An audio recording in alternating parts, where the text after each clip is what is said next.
Very good afternoon to you all, and welcome to the House of Commons for the annual Salt Awareness Week reception hosted by Cash. My name's Mary Creagh.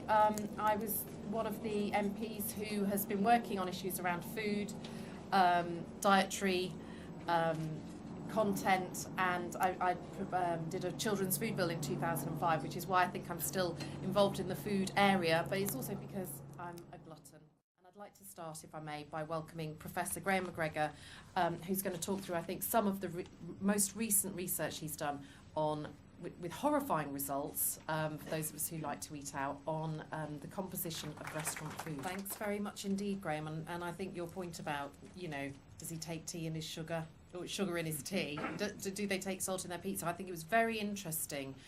Some of the results that were coming out about pizzas, about dough balls, things, and even puddings, things that you would think would not have salt in them, having these excessively high nature, lots of salt in it. And I think actually as consumers, I would encourage people to send things back. I had a very nice meal once in a very expensive restaurant with my husband, and it was lunch, and it was a very nice seafood chowder, and it came, and you could literally stand your spoon up in the amount of salt it was. It was like eating, it was worse than drinking seawater.